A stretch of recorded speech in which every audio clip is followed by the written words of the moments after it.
A paz do Senhor para os nossos queridos e amados irmãos e amigos que sempre acompanham aqui os nossos vídeos que fazemos sobre o estudo da revista da Escola Bíblica Dominical, lições para adultos da editora CPAD. Estamos estudando o terceiro trimestre deste ano de 2025 e nesta oportunidade nós vamos estudar aqui a nossa quarta lição, lição essa que estará sendo estudada no próximo dia 27 de julho de 2025.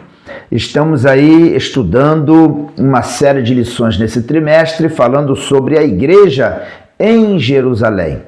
Doutrina, comunhão e fé, a base para o crescimento da igreja em meio às perseguições.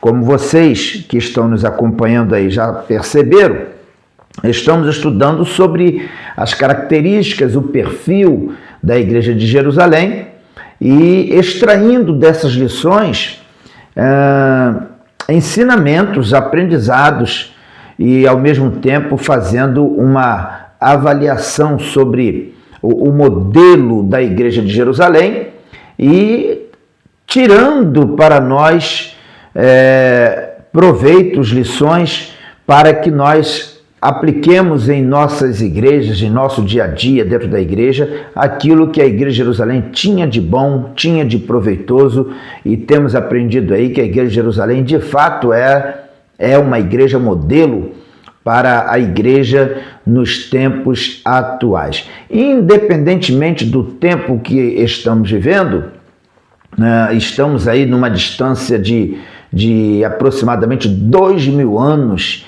em relação à Igreja de Jerusalém.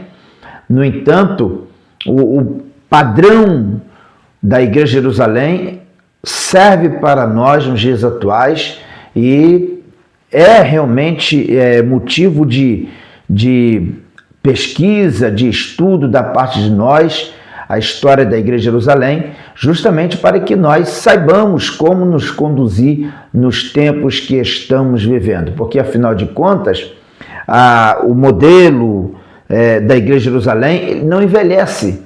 O modelo da Igreja de Jerusalém não passa.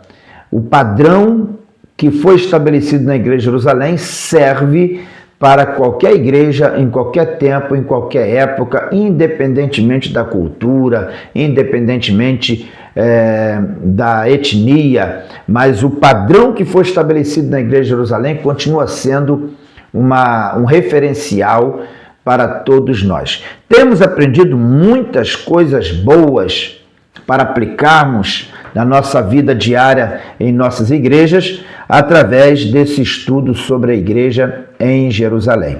Bom, a lição que vamos estudar hoje é a lição de número 4, que nos traz como título Uma Igreja Cheia do Espírito Santo. A igreja de Jerusalém era uma igreja cheia do Espírito Santo.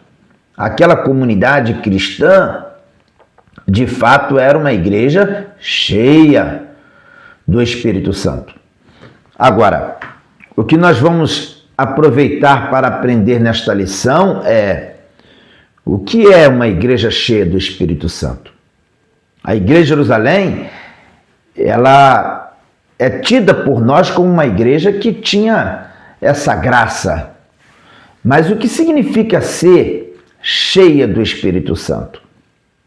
Quais são as características da Igreja de Jerusalém que nos leva a crer, que acaba confirmando essa ideia, essa conclusão de que a igreja era cheia do Espírito Santo? Quais são as características da Igreja de Jerusalém que nos leva a ter essa convicção? Nós vamos aprender por que a Igreja de Jerusalém ela era chamada ou classificada como uma igreja cheia. Ao mesmo tempo, essa lição vai ser muito oportuna para que nós façamos uma avaliação das nossas comunidades, onde nós estamos congregando hoje. Vai ser interessante nós fazermos essa comparação justamente para que nós tenhamos uma noção até onde nós estamos realmente parecidos com essa igreja que era cheia do Espírito Santo ou não. Então, será uma lição de grande proveito para nós. Esta lição que tem como título uma igreja cheia do Espírito Santo. A igreja de Jerusalém, ela era reconhecida por isto. Vamos lá. O nosso textuário diz o seguinte: e tendo orado, moveu-se o lugar em que estavam reunidos, e todos foram cheios do Espírito Santo e anunciavam com ousadia a palavra de Deus. Esse versículo é o texto áureo, ou seja, o texto de ouro desta lição. A verdade prática diz: uma igreja cheia do Espírito Santo suporta as aflições, ora com poder e ousa no testemunho cristão. Então, aqui na verdade prática, nós chegamos à conclusão que uma igreja cheia do Espírito Santo, ela tem essa capacidade de suportar as aflições, as perseguições. Ela, quando ora, a sua oração surte efeito, a sua oração produz resultados, porque ela ora com poder, a sua oração intervém nas leis da física, da natureza, porque a oração é feita com poder, e, na verdade prática, diz também que uma igreja cheia do Espírito, uma igreja cheia do Espírito Santo, é uma igreja que ousa no testemunho cristão. Mas vamos lá, voltando àquela pergunta que eu fiz no início, afinal de contas, o que é uma igreja cheia do Espírito Santo? Bom, quando nós falamos de ser cheio do Espírito Santo, estamos falando de ser cheio de poder, ser cheio da unção, da graça. Vamos definir o que significa ser cheio do Espírito Santo? O que é uma igreja cheia do Espírito Santo? Resposta para nós: uma igreja cheia do Espírito Santo é uma igreja onde a presença do Espírito, a direção e o poder do Espírito Santo são claramente percebidos na vida dos seus membros. Então vamos lá, vamos compreender. Uma igreja cheia do Espírito Santo é uma igreja onde a presença, a direção e o poder do Espírito Santo são notados, são percebidos na vida dos membros da igreja. Então veja bem, para que uma igreja ela seja reconhecida como uma igreja cheia do Espírito Santo, é necessário que seja notado, percebido no agir, no meio, no movimento da igreja. É necessário ser percebido ali, ser visto, ser notado a ação do Espírito Santo. Senão, não dá para a gente dizer que essa igreja é uma igreja cheia do Espírito Santo, ou seja, cheia do poder. A igreja cheia do Espírito Santo, ela apresenta características que são notórias, que são percebidas tanto por aqueles que estão dentro, como também por aqueles que estão de fora. E principalmente precisa ser visto por aqueles que estão de fora, para que sejam atraídos para a presença de Deus. Então vamos lá, ainda definindo sobre o que é uma igreja cheia do Espírito Santo. A igreja cheia do Espírito Santo, ela não é só manifestações visíveis e emocionais, mas uma igreja que tem uma vida transformada com os frutos do Espírito. Então, esse ponto aqui é um outro ponto muito importante, até porque nós estamos vivendo num tempo hoje onde está havendo muita confusão, porque nem todo movimento é avivamento, nem todo movimento é uma ação genuinamente do Espírito Santo. Principalmente nos tempos que estamos vivendo hoje, temos visto muitas manifestações no nosso meio, mas manifestações que nós percebemos, quando temos um pouco de discernimento, percebemos que são manifestações emocionais, manifestações provocadas pelos impulsos, provocadas muitas vezes por reações imaturas, reações infantis, produzidas por pessoas neófitas, que não têm intimidade de fato com o Espírito Santo, mas que atribui a Deus tais manifestações. Então isso é um negócio muito sério, uma questão muito séria. Nós precisamos ter muito cuidado para não confundir barulho e movimento com avivamento e com manifestação do poder de Deus. Embora temos plena consciência que quando a igreja ela está cheia do Espírito Santo, ela não se contém. A igreja, quando ela está cheia do Espírito Santo, ela não se contém no silêncio. Há uma explosão, há um movimento, há uma reação que acaba refletindo no visível, refletindo no que é físico. Isso é evidente. Nós temos o falar em línguas como uma evidência do batismo com o Espírito Santo. O falar em línguas é uma manifestação que reflete no plano físico, no campo físico, onde a pessoa batizada com o Espírito Santo começa a pronunciar palavras que não são conhecidas ou inteligíveis, conhecidas por nós, que não são a nossa língua natural. No entanto, essa explosão de poder que ocorre na vida do crente, que nós temos na Bíblia como o nome batismo com o Espírito Santo, manifesta-se com o falar em línguas, que chamamos de línguas estranhas.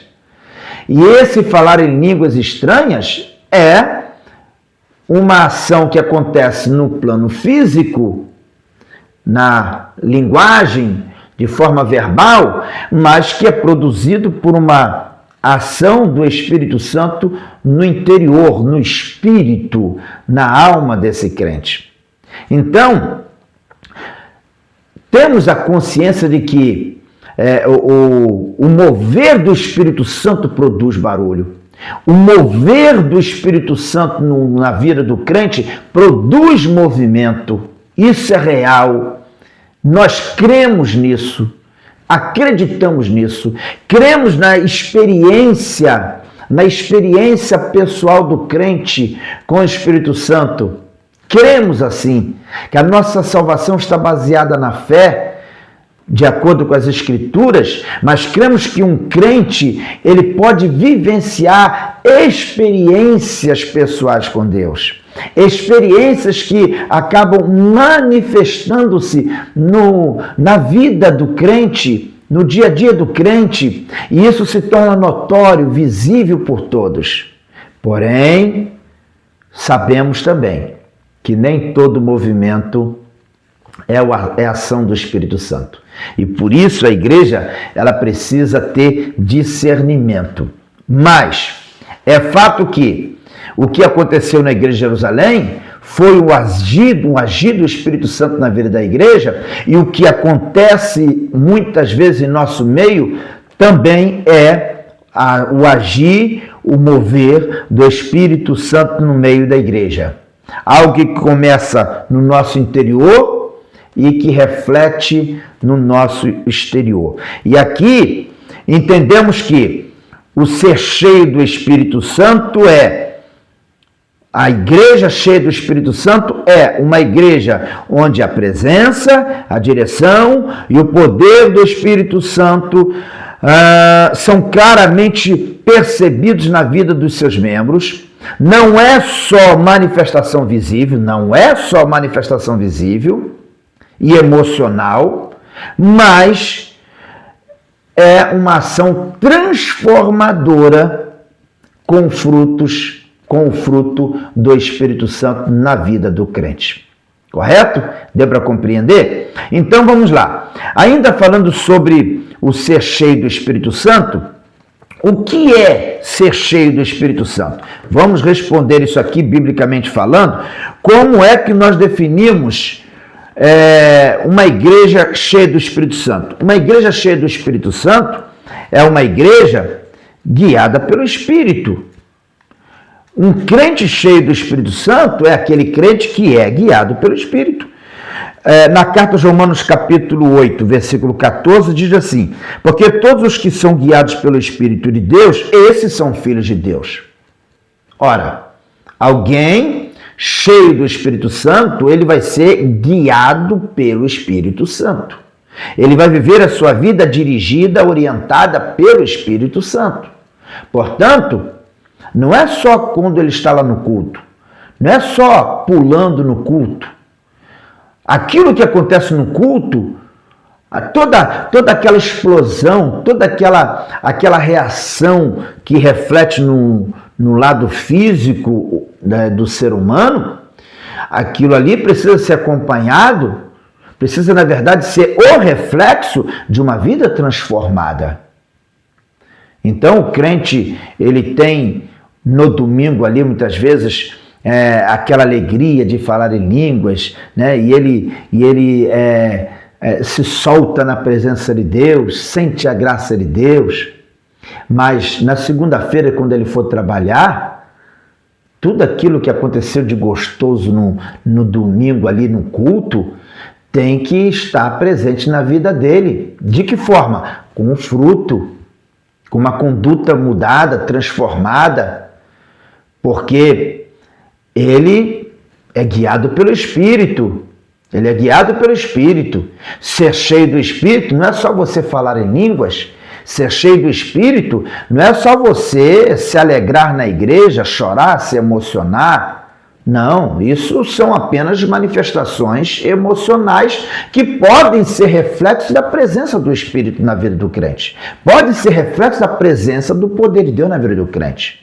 Mas você vai ver, você vai conhecer um crente realmente cheio do Espírito nas suas ações, nas suas reações, no seu comportamento, no seu trato, na sua conduta, na sua maneira de viver, em relação à sua família, em relação ao seu patrão, ao seu empregado, no seu dia a dia, lá na sua empresa, onde ele trabalha, na condução do seu veículo, no seu dia a dia, em relação aos parentes, na sua convivência com os vizinhos. É lá que vai ser realmente apresentado o caráter de um crente cheio do Espírito. Cheio do Espírito. Deu para os irmãos compreenderem? Então, um crente cheio do Espírito é aquele que é guiado pelo Espírito. Uma igreja cheia do Espírito é uma igreja que é guiada, direcionada pelo Espírito. Uma outra característica de uma igreja cheia do Espírito. Uma igreja cheia do Espírito, ela precisa ter os dons espirituais. Um crente cheio do Espírito precisa ter o fruto do Espírito. Nós temos lá Gálatas capítulo 5, versículo 22 e 23. O que Paulo ensina lá? Paulo diz: mas o fruto do Espírito é amor, gozo, paz, longanimidade, benignidade, bondade, fé, mansidão, temperança. Contra estas coisas não há lei. Paulo apresenta aqui o fruto do Espírito. Ele apresenta aqui uma série de virtudes que fazem parte da vida de um crente cheio do Espírito. Cheio do Espírito. Tá certo? Uma outra característica de uma igreja cheia do Espírito, ou de um crente cheio do Espírito: poder para testemunhar. Em Atos capítulo 1, versículo 8, nós encontramos ali o propósito, por que a igreja tinha que ser cheia do Espírito. Em Atos capítulo 1, versículo 8, diz assim: o próprio Jesus ensinando aos discípulos: mas recebereis a virtude do Espírito Santo, que há de vir sobre vós, e semeis testemunhas, tanto em Jerusalém, como em toda a Judéia e Samaria, e até os confins da terra. Então veja que antes da igreja pregar, ela tinha que ser cheia. Antes da igreja pregar, ela precisava receber a virtude do Espírito Santo. Mas recebereis a virtude do Espírito Santo que há de vir sobre vós, e ser-me-eis testemunhas. Mostrando para nós aqui que a igreja ela precisava ser cheia do Espírito para poder desempenhar o seu papel de testemunha do Evangelho.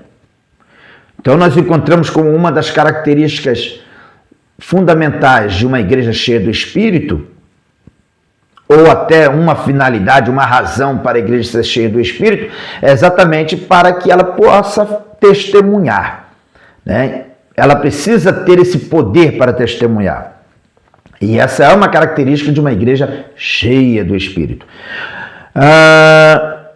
Quarta característica de uma igreja cheia do Espírito: a unidade no corpo.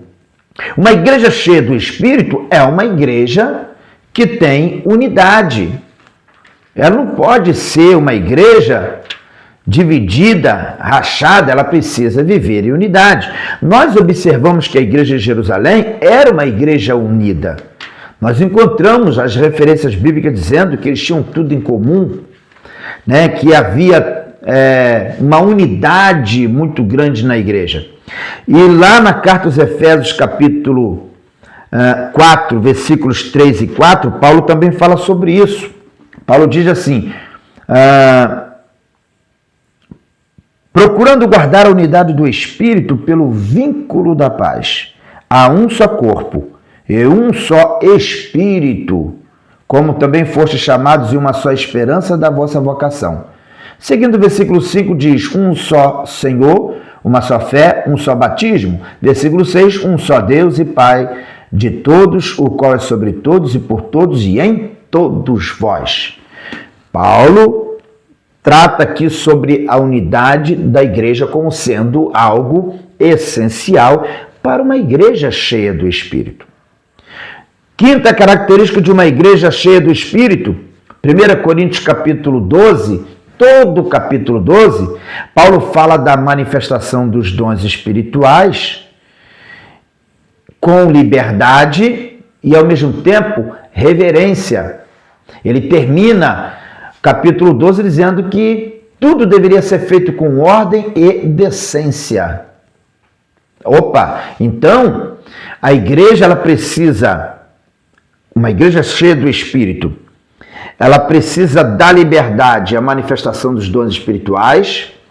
A igreja precisa deixar o Espírito Santo operar com liberdade na vida dos crentes, capacitando com os dons espirituais, capacitando com outros dons, como os dons naturais, temporais. Então, deixa o Espírito Santo trabalhar, deixa o Espírito Santo dirigir, mas no fim de tudo, tem que ser tudo feito com ordem e decência, com temor e reverência. O Espírito Santo precisa ter liberdade para operar. Ele precisa ter liberdade para agir, para trabalhar. E nós precisamos nos colocar à disposição para que o Espírito Santo use cada um de nós conforme a sua vontade e o seu querer. Com temor, com reverência, para que no final de tudo, o nome do Senhor, e não o nome de qualquer ser humano, mas o nome do Senhor Jesus seja glorificado no meio da igreja.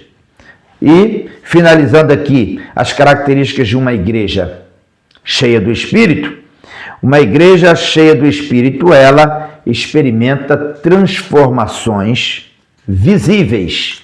Experimenta transformações visíveis. Gálatas capítulo 5, versículo 25 diz que se vivemos, né, em espírito, andemos também em espírito. Se vivemos em espírito, andemos em espírito. E o andar em espírito aqui significa você ter uma caminhada, uma jornada direcionada, guiada pelo Espírito. Isso significa que, no meio da caminhada, por onde passarmos, por quem passarmos, certamente seremos notados como pessoas que não andam segundo a sua própria vontade, mas segundo a vontade de Deus. Não vive segundo o seu próprio querer, mas vive o querer de Deus. Não mais vivo eu, mas Cristo vive em mim. Meus irmãos, ser guiado pelo Espírito é uma necessidade na vida de alguém que quer ser cheio do Espírito. Ser cheio do Espírito significa você viver uma vida guiado pelo Espírito Santo de Deus. Tá certo? Direcionado por Ele. Bom, passando por este esclarecimento sobre o que é ser uma igreja cheia do Espírito, vamos agora ler a nossa leitura bíblica em classe, né? Que nos diz da seguinte maneira. Está lá em Atos capítulo 4, versículo 24 até o versículo 31. E o texto diz assim: E ouvindo eles isto, unânimes, levantaram a voz a Deus e disseram: Senhor, Tu és o Deus que fizeste o céu e a terra, e o mar e tudo que neles há. Versículo 25. Que disseste pela boca de Davi teu servo: Por que bramaram os gentios e os povos pensaram coisas vãs? Versículo 26. Levantaram-se os reis da terra e os príncipes se ajuntaram a uma contra o Senhor e contra o seu ungido. Versículo 27. Porque verdadeiramente contra o teu santo filho Jesus, que ungiste, se ajuntaram não só Herodes, mas Pôncio Pilatos com os gentios e os povos de Israel. Versículo 28. Para fazerem tudo que a tua mão e o teu conselho tinham anteriormente determinado que se havia de fazer. Versículo 29. Agora, pois, ó Senhor, olha para as suas ameaças e concede aos seus servos que fale com toda ousadia a tua palavra. Versículo 30. Enquanto estendes a tua mão para curar, e para que se façam sinais e prodígios pelo nome do teu santo filho Jesus. Versículo 31. E tendo orado, moveu-se o lugar em que estavam reunidos, e todos foram cheios do Espírito Santo e anunciavam com ousadia a palavra de Deus. Meus irmãos, o capítulo 4 de Atos é um capítulo que está dentro de um contexto muito interessante. Nós precisamos voltar lá no capítulo 3 e lembrar aos irmãos que no capítulo 3, Pedro e João entraram no templo com um paralítico que havia sido curado. Nós estudamos isso na semana passada. E todos ficaram com os olhos fitos neles, e ali Pedro trouxe uma mensagem maravilhosa, mostrando para todos que estavam ali que o que havia acontecido com aquele homem não foi fruto da santidade deles, mas na verdade o que aconteceu foi uma obra feita pelo Senhor Jesus. O mesmo Jesus que eles mataram, que eles crucificaram, e esse Jesus havia ressuscitado, e Pedro dizia agora que esse Jesus ressuscitado estava entre eles. E eles estavam pregando a salvação que só é possível através de Jesus. Jesus morreu na cruz para nos dar justamente essa salvação. Então Pedro trouxe essa palavra para todos que estavam ali. A Bíblia diz que houve um grande reboliço, quase 5.000 almas estavam agregadas agora à igreja de Jerusalém. O evangelho estava sendo pregado, estava se propagando rapidamente por toda Jerusalém, mas isso incomodou alguns, incomodou algumas pessoas. E quem? Incomodou a quem? Incomodou o Sinédrio, incomodou a elite religiosa daquele tempo, incomodou a Anás, Caifás, que eram os sacerdotes daquela época, incomodou aos líderes, escribas, fariseus e saduceus. Isso provocou uma reunião do Sinédrio para resolver o que se faria com Pedro e João, o que se faria com os discípulos de Jesus. A reunião que foi feita foi para decidir o futuro dos discípulos. E diante da situação em que eles tinham dificuldades para contestar a mensagem de Pedro e João, porque Pedro e João mostraram ali um homem que foi milagrosamente curado. Então a pregação de Pedro e João ali no templo veio acompanhada com milagres que confirmou as palavras daqueles homens. Era o cumprimento daquela palavra que Jesus deixou lá no Evangelho de Marcos: e esses sinais seguirão aos que crerem. Então, diante dessa situação, os líderes religiosos não tinham como contestar a mensagem de Pedro e João. Mas eles, em reunião, tomaram uma decisão de tentar ameaçar os discípulos do Senhor Jesus para ver se eles paravam de pregar esta mensagem. E eles de fato ameaçaram a Pedro e João, chamaram Pedro e João, interrogaram Pedro e João e ameaçaram Pedro e João a respeito da pregação do Evangelho. Se eles continuassem pregando, eles seriam presos, poderiam ser mortos. Mas Pedro respondeu a eles. No livro de Atos, capítulo 4, versículo 19, nós temos a resposta de Pedro. Respondendo, porém, Pedro e João lhes disseram: julgai vós se é justo diante de Deus ouvir-vos antes a vós do que a Deus, porque não podemos deixar de falar do que temos visto e ouvido.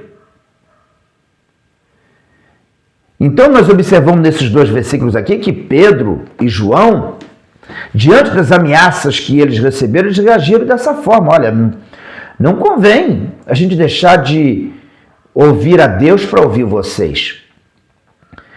Importa nós obedecermos a Deus e não aos homens.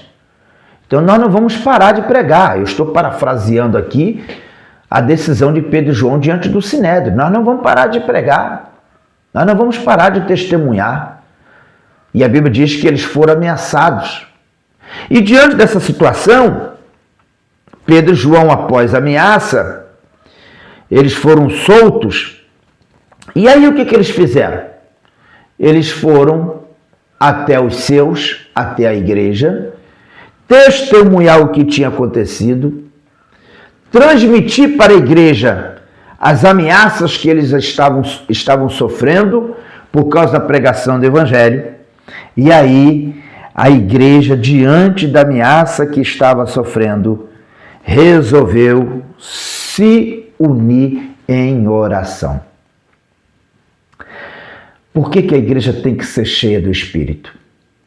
Porque quando a igreja é cheia do Espírito, ela não fica dependente da política, ela não fica dependente do dinheiro. Quando a igreja ela é cheia do Espírito, ela não vira escrava de homens poderosos, ela não se rebaixa, se inclina, se encurva diante dos homens poderosos desta terra. Por que a igreja precisa ser cheia do Espírito? Porque quando a igreja ela é cheia do Espírito, ela não fica focada nas coisas terrenas, ela não fica preocupada com o dia de amanhã.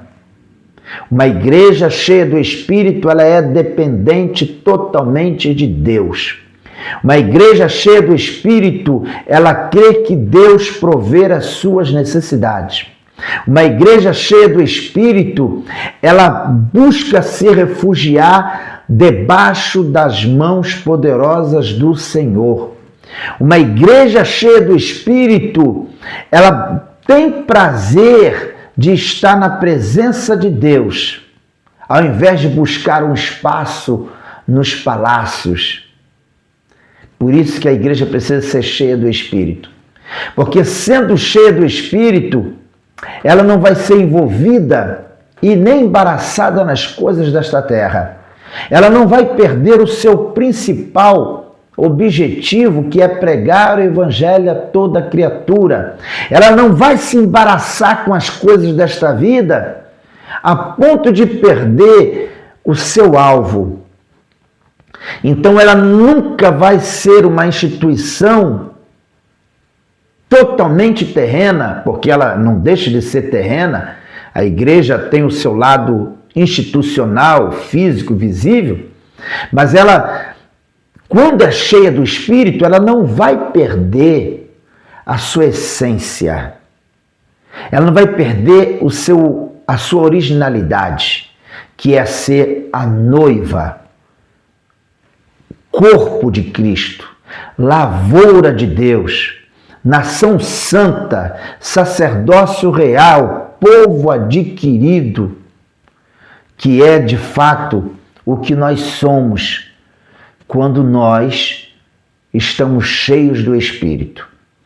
A igreja cheia do Espírito, ela não perde a sua visão, ela não perde a sua essência. E ela não se abala com as perseguições. Olha o exemplo da igreja de Jerusalém. Diante da pressão, porque aqui estava apenas começando as perseguições contra a igreja, diante da pressão, o que a igreja fez? O que Pedro e João fez diante da pressão que sofreu ali pelos líderes religiosos? Eles foram até aos irmãos testificar o que estava acontecendo. E o que a igreja fez? A igreja fez o que nós precisamos fazer hoje: orar, dobrar os joelhos, buscar o Senhor em oração, porque a oração é a chave da vitória. Olha o que diz o versículo 24. E ouvindo eles isto, ou seja, ouvindo tudo que Pedro e João testificou sobre o que havia acontecido, sobre as ameaças que sofreram, versículo 24, e ouvindo eles isto, unânimes, levantaram a voz. O que significa isso? A igreja estava não só reunida, mas unida. A oração era uma só. Não tinha um orando por uma coisa e outro orando por outra. Não tinha um buscando uma coisa e outro buscando outra. Havia uma unidade. Ó, quão bom e quão suave é quando os irmãos vivem em união. Quando a igreja se une, quando os irmãos se unem, quando o povo de Deus se une, isso comove o coração de Deus. Isso move a mão de Deus. Havia uma unanimidade.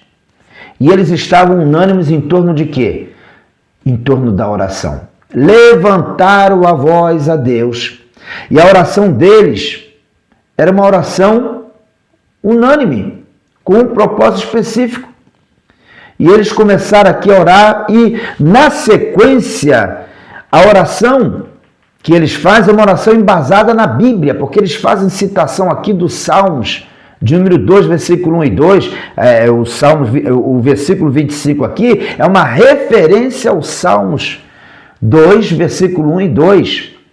Então era uma oração baseada nas Escrituras, uma oração com embasamento, com fundamento nas Escrituras.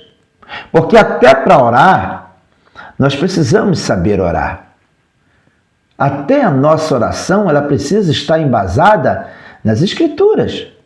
Tem muita gente por aí fazendo orações que são completamente fora dos princípios, completamente fora dos fundamentos bíblicos. Pedis e não recebeis porque pedis mal.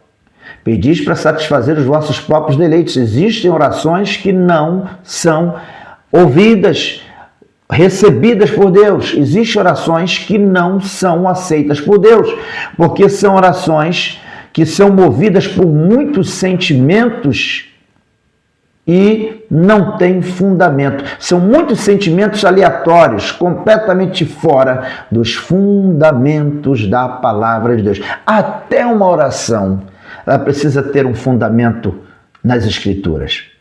E eles fizeram aqui uma oração com fundamentos bíblicos, dizendo: que disseste pela boca de Davi, teu servo, porque bramaram os gentios e os povos pensaram coisas vãs. Levantaram-se os reis da terra e os príncipes se ajuntaram a uma contra o Senhor e contra o seu ungido. E aí eles aplicam isso para o tempo deles. Porque verdadeiramente contra o teu santo filho Jesus que tu ungiste, se ajuntaram não só Herodes, mas Pôncio Pilatos com os gentios e os povos de Israel. Então, eles utilizam os Salmos de número 2, versículo 1 e 2. Aqui nós temos a referência nos versículos 25 e 26. E no versículo 27 eles aplicam isso à pessoa de Jesus. Ou seja, eles afirmam aqui que o que está escrito no Salmos 2 lá é uma profecia que veio a se cumprir na vida de Jesus, o verdadeiro Messias. No versículo 29 diz: agora, pois, ó Senhor, olha para as suas ameaças e concede aos teus servos que falem com toda ousadia a tua palavra. Então eles pedem aqui graça, poder, para que continue falando com ousadia, mesmo sendo ameaçados, mesmo sendo perseguidos. Mas eles pedem aqui poder. E engraçado que eles não pedem a Deus para não ter perseguição. Ou seja, eles não têm medo de perseguição. Eles não pedem a Deus: Senhor, nos livra da perseguição. Não. É curioso você observar aqui que eles não pedem isso. O que eles pedem é que Deus dê força, ousadia para pregar a palavra. Olha o que diz aqui: concede aos teus servos que fale com toda a ousadia a tua palavra. E aí no versículo 30, enquanto estendes a tua mão para curar, e para que se façam sinais e prodígios pelo nome de teu santo Filho Jesus. Irmãos, que coisa linda! Ao invés da igreja pedir para Deus dar livramento, o que eles pedem é o seguinte: Senhor, nos dá poder, nos dá aqui, olha o que eles falam no versículo 30. Enquanto estendes a tua mão para curar, ou seja, nos dê poder para curar os enfermos, para operar sinais e prodígios, para que o nome do Senhor Jesus seja glorificado. Eles não estavam nem aí para a perseguição. Eles não estavam nem aí para as ameaças. O que eles queriam era poder, era graça, era unção, era a glória de Deus sobre eles. E aí, meus irmãos, oração feita com sabedoria, oração feita de forma correta, o resultado é certo. No versículo 31, nós temos o resultado dessa oração bem feita. O que eles pediram aqui? Na verdade, o que eles pediram é, ao invés de dar livramento, Senhor, nos dê poder, nos dê ousadia, nos dê graça, nos dê a manifestação dos dons espirituais sobre nós, nos dê sinais e prodígios quando estivermos pregando, para que possamos continuar falando do teu amor. E aí no versículo 31 a resposta vem: e tendo orado, moveu-se o lugar em que estavam reunidos. Talvez houve ali um terremoto, houve um tremor, algo forte aconteceu. Moveu-se o lugar em que estavam reunidos. E todos, a Bíblia diz que todos foram cheios do Espírito Santo e anunciavam com ousadia a palavra de Deus. Quando a Bíblia diz que eles foram cheios aqui, é uma referência ao que aconteceu no dia de Pentecostes. É uma referência ao que aconteceu lá. Repetiu-se na vida deles aqui o que aconteceu no dia de Pentecostes. Cheios do Espírito Santo. Significa que aquele mesmo mover glorioso, aquela mesma ação sobrenatural que envolveu aqueles crentes, que revestiu aqueles crentes, aqueles 120 crentes no Pentecostes, no dia de Pentecostes, agora se repete na vida desses irmãos aqui. O Senhor novamente derrama do seu poder, derrama da sua unção, derrama da sua graça, de uma forma toda especial, impactando aquele grupo que estava ali. E a Bíblia diz que todos foram cheios do Espírito Santo. A igreja precisa disso hoje. A igreja precisa disso. Não movimentos vazios, não barulho como o barulho de uma lata vazia descendo o morro. Você já viram uma lata vazia descendo o morro? Quando eu era criança, eu gostava de subir no alto do morro e lançar de lá aquelas latas de óleo que desciam, ou latas de leite também, descia fazendo um barulho quando descia o morro, pulando, e pulava e fazia aquele barulho, mas quando chegava lá embaixo, você abria a lata, estava vazia. Não, nós não precisamos desse tipo de coisa. Nós não precisamos de barulhos sem propósitos, barulhos vazios, barulhos sem essência, não. Mas precisamos de um barulho santo, um barulho que é fruto de um coração cheio de graça, cheio de poder, explosões de línguas estranhas, de fervor, para que os crentes cheios de unção, vivenciando essa experiência pessoal com o Espírito Santo, possam pregar o Evangelho com ousadia. Mas nós precisamos, não é só do barulho, não é só do movimento, mas que o barulho e o movimento seja reflexo de corações cheios do fruto do Espírito, cheios da graça de Deus, e que haja curas de enfermos, que haja libertação de vidas, que haja expulsão de demônios, que haja derramamento de poder no meio do povo de Deus, e que os crentes possam pregar com uma graça tal que os sinais venham confirmar tudo que está sendo pregado. Sim, isso é uma igreja cheia do Espírito Santo. Precisamos buscar isso. Precisamos buscar esta evidência cada dia. Repito que estamos vivendo um tempo onde há muita manifestação emocional e pouco poder, pouca graça, pouca unção, muito barulho e pouco poder.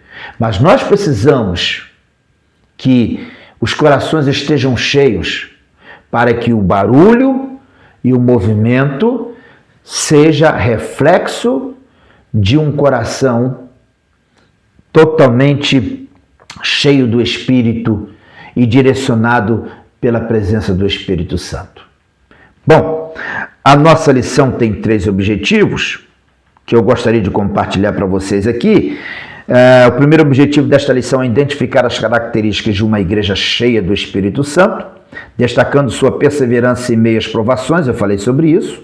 Segundo objetivo, analisar a importância da oração com poder na vida da igreja, também já tocamos nesse ponto. E terceiro objetivo é demonstrar como a ousadia espiritual fortalece a pregação do Evangelho. Bom, a nossa lição está dividida em 3 partes. No primeiro tópico nós temos uma igreja perseverante. Claro, o que aconteceu com a igreja de Jerusalém quando ela foi cheia do Espírito? Ela perseverou, ela não recuou diante dos ataques, diante das ameaças, diante das perseguições. A perseverança da igreja é fruto de uma igreja cheia do Espírito, né? Então, no primeiro tópico nós temos aqui suportando o sofrimento. Uma igreja cheia do Espírito suporta o sofrimento, suporta a perseguição. Segundo subtópico, não negocia seus valores. Uma igreja cheia do Espírito Santo não negocia os seus valores. Ela não se deixa corromper nos seus princípios. Uma igreja que é cheia do Espírito Santo, ela não vai abrir mão da doutrina sadia, da doutrina ortodoxa. Uma igreja cheia do Espírito não vai abrir mão dos seus valores. Ela vai preservar os seus princípios, entendendo que isso é fundamental para que o Espírito Santo não se afaste, mas permaneça direcionando, guiando esta igreja. O Espírito Santo de Deus, ele atua numa igreja que de fato se preocupa em não negociar os seus valores. Terceiro subtópico, está convicta de sua fé. Uma igreja perseverante, ela está convicta da sua fé. E essa convicção da sua fé nos ajuda a nos manter cheio do Espírito. Segundo tópico da nossa lição, nós temos aqui uma igreja que ora com poder. Primeiro subtópico, orando com propósito. Nós falamos sobre isso, né? O propósito da igreja, quando ela se reuniu ali, depois do relatório feito por Pedro e João, o propósito da igreja foi orar para que Deus desse poder, unção para enfrentar a perseguição. Segundo subtópico, orando em unidade. A igreja estava unida e não dividida. Terceiro subtópico, orando, fundamentada na palavra de Deus. Terceiro tópico da lição, nós temos aqui uma igreja ousada no seu testemunho. Primeiro subtópico, ousadia para enfrentar a oposição ao evangelho. Segundo subtópico, uma igreja ousada no seu testemunho, ela tem a ousadia no exercício dos dons espirituais. E no terceiro subtópico, ousadia na exposição da palavra. Conclusão da lição é o seguinte: nesta lição, vimos o que caracteriza de fato uma igreja pentecostal. Suas características se tornam visíveis e estão diretamente associadas à plenitude do Espírito Santo. A primeira igreja não foi perfeita, como o livro de Atos deixa bem claro. Contudo, suas limitações eram superadas por um viver diário sob a capacitação do Espírito Santo. Se queremos de fato ser uma igreja relevante, devemos nos deixar encher do Espírito Santo. Amém? Que Deus abençoe você, que você tenha uma aula abençoada nesse dia 27 de julho de 2025, estudando esta lição.